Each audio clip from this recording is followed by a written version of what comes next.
이란의 대표 미디어 테헤란 타임스가 충격적인 보도를 하나 발표하였습니다. 한국 기업들이 이란에 등을 돌리는 것은 이번이 처음이 아니다. 상황이 다시 진정될 때마다 한국 기업들은 이란에 쉽게 돌아올 수 있었고, 이란은 다시 두 팔 벌려 한국 기업들을 받아줄 것이라 생각하고 있다. 그러나 이번에는 상황이 다르다. 미국의 제재가 해제돼도 다시 받아주지 않을 것이라 아시아 기업들에 경고한다 라고 전하면서 특히 한국 기업들을 타깃으로 메시지를 보냈는데요. 이렇게 말하고 있습니다. 한국의 삼성과 LG와 같은 대기업들, 그리고 현대 기아자동차가 이란에서 큰 몫을 차지하고 있다.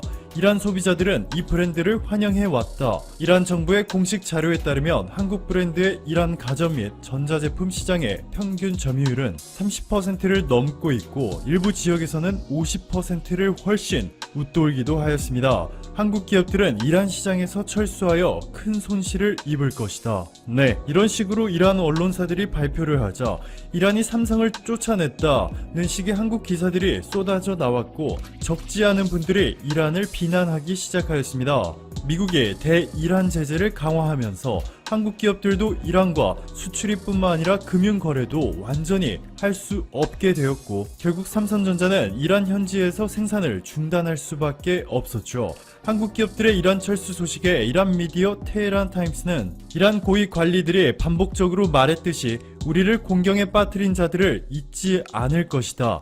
이란 정부는 이란 기업들이 시장에서 성장할 수 있도록 지원해야 하고, 고품질 제품을 시장에 내놓을 수 있도록 필요한 모든 조치를 취해야 한다 라며 한국 기업들의 빈자리를 이란 자국 기업들을 키워 메꾸자는 주장을 펼치고 있습니다. 하지만 우리가 무조건 이란을 비난할 수는 없는 상황입니다. 이란에서 한국 드라마 대장금 시청률은 90%, 대장금의 주연 배우 이영애가 한양대학교를 나왔다는 이유만으로 한양대 교수는 이란에서 최고의 특별 대우를 받은 것으로 알려졌고, 이란 사람들은 월드컵에서 한국과 일본이 붙으면 무조건 한국을 응원하는 것은 당연한 일이고, 스마트폰도 한국의 삼성이 절대적인 사랑을 받고 있습니다.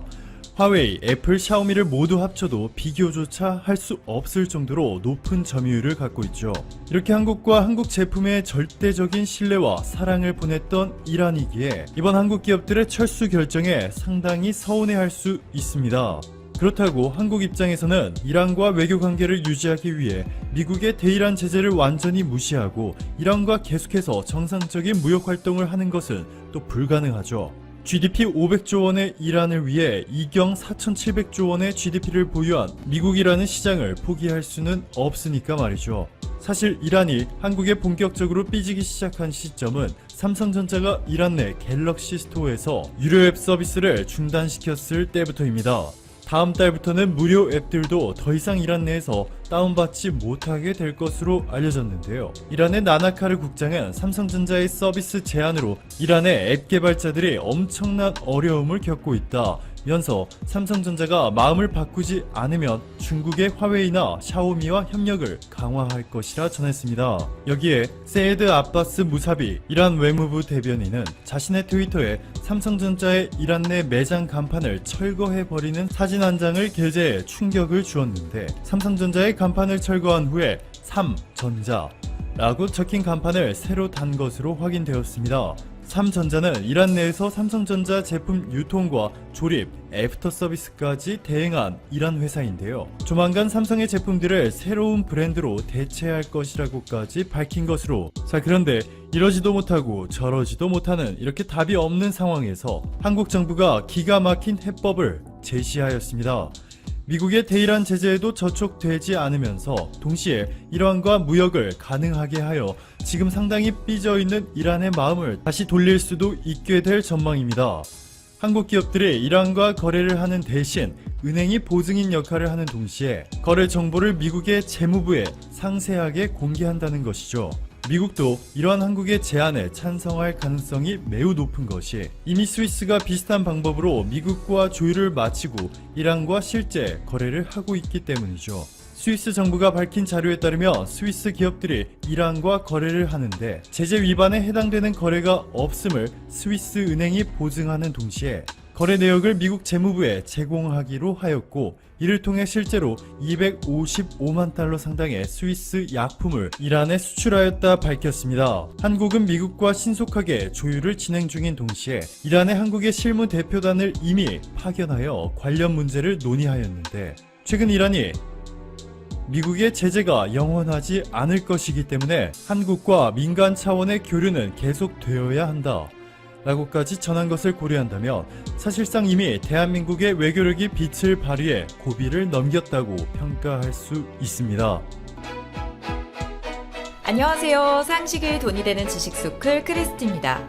전 세계 코로나 상태가 날이 갈수록 심각해지고 있습니다.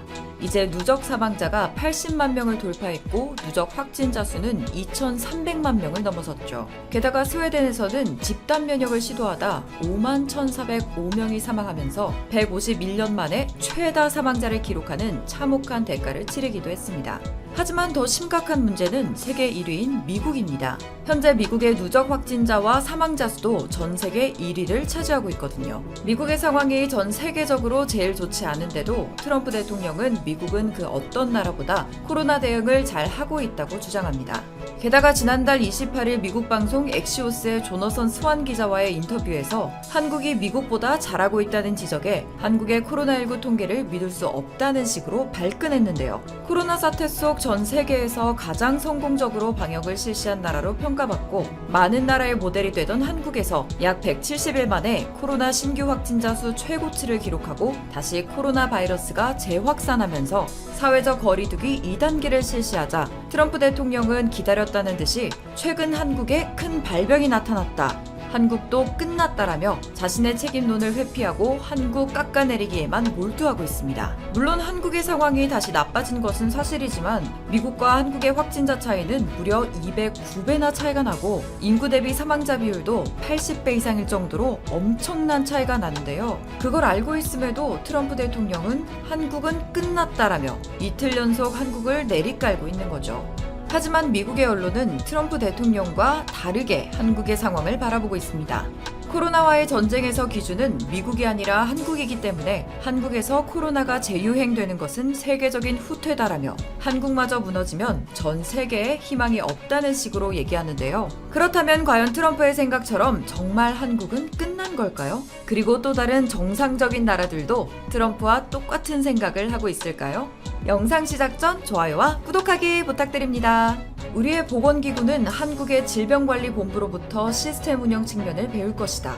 트럼프의 기대와는 다르게 정상적인 사고가 가능한 국가의 수장들은 한국을 배우려고 하는데요. 특히 영국에서는 트럼프처럼 비정상적인 대응을 하지 않고 오히려 한국의 질본을 본떠 정부 조직까지 개편했죠. 미국도 함부로 하지 못할 만큼 자존심이 매우 강한 영국이지만 이번 사태를 계기로 반드시 한국을 배워야 한다는 인식으로 바뀌었고 실제로 행동에 옮기고 있습니다. 게다가 한국에서는 이런 국난이 있을 때마다 해당 부처의 지시사항과 전문가들의 조언을 매우 중요하게 생각하죠. 예를 들어 북한의 위협 때문에 국방부에서는 단 한 번도 예비군 훈련을 쉰 적이 없었습니다. 하지만 국가적 위기가 찾아온 현재 52년 만에 처음으로 예비군 소집 훈련을 전면 취소했죠. 그 이유는 국가적 위기가 왔을 때 자신들이 할 수 있는 방안을 찾아 최대한 질본과 정부의 지침을 따르려 했기 때문입니다. 이렇게 똘똘 뭉쳐서 위기를 극복하는 한국인 특유의 국난 극복 DNA가 해외에서도 극찬을 받고 있습니다. 빌 게이츠는 최근 이코노미스트와의 인터뷰에서 각 나라의 방역 평가를 했는데요. 전 세계의 코로나19에 특별히 잘 대처하고 가장 놀라울 정도의 수준을 보여준 나라는 한국이라며 먼저 언급하면서 한국이 제일 잘했다라는 찬사를 보냈습니다. 또한 빌 게이츠는 코로나19에 영향을 받은 국가들 사이에서도 극적인 차이가 났다며 한국은 일부 감염이 발생했지만 접촉자 추적과 행동 변화에 매우 진지하게 접근했다고 설명했습니다. 그러면서 그 덕분에 한국이 매우 낮은 숫자를 유지할 수 있었다고 강조했죠. 사실 빌 게이츠는 이전부터 한국에 대해 극찬을 아끼지 않았습니다. 지난 7월에는 문재인 대통령에게 직접 서한을 보내 한국의 대응에 감명을 받았다며 한국과 협력을 강화하고 싶다는 뜻을 밝혀왔는데요. 청와대에 따르면 빌 게이츠 회장은 한국은 훌륭한 방역과 함께 백신 개발 등 민간 분야에서 선두에 있다라고 극찬했다고 합니다. 특히 게이츠 재단이 연구 개발을 지원한 SK 바이오사이언스가 백신 개발에 성공할 경우 내년 6월부터 연간 2억 개의 백신을 생산할 수 있을 것이라고 합니다. 물론 한국은 현재 백신 개발에서 완전한 선두는 아닙니다. 실제로 현재 백신 개발에서 앞서 나가는 국가는 미국과 중국, 영국, 러시아 등이 있는데요. 한국이 이 국가들에 비해 백신 개발에 늦어질 수밖에 없는 이유는 모순되게도 방역을 이 네 나라보다 잘했기 때문입니다. 백신을 개발할 때는 임상실험에 참가할 수천, 수만의 환자들이 필요한데 한국은 미국과 중국, 영국, 러시아에 비해 확진자나 중환자가 없기 때문에 임상실험에서 앞서 나갈 수가 없는 거죠.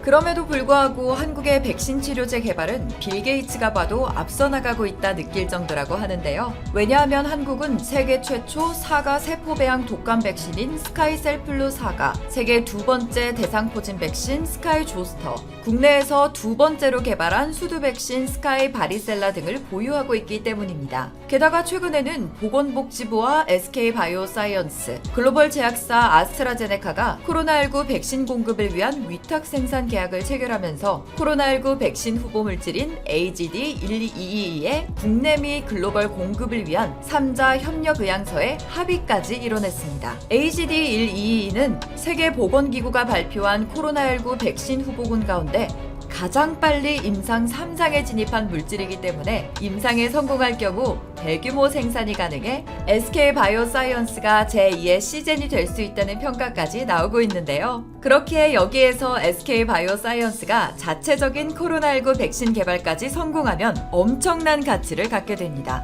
여기에 지금 한국은 바이오 관련 변방이었던 과거와 다르게 그 누구보다 빠르게 바이오 강국으로 진화하고 있는데요. 이제는 미국, 영국, 일본 같은 바이오 선진국들을 따라잡고 전 세계에 백신과 치료제를 공공재로 공급해 이윤보다 인류애를 우선하겠다라고 밝혀 전 세계에 극찬을 받는 진정한 선진 리더 국가로 발돋움하고 있습니다. 이제 한국은 더 빠르게 백신과 치료제를 개발할 수 있도록 셀트리온, 제넥신을 포함한 7개 회사에 임상 비용을 지원하고 있습니다. 그렇게 선진국들이 100년 넘게 독식해온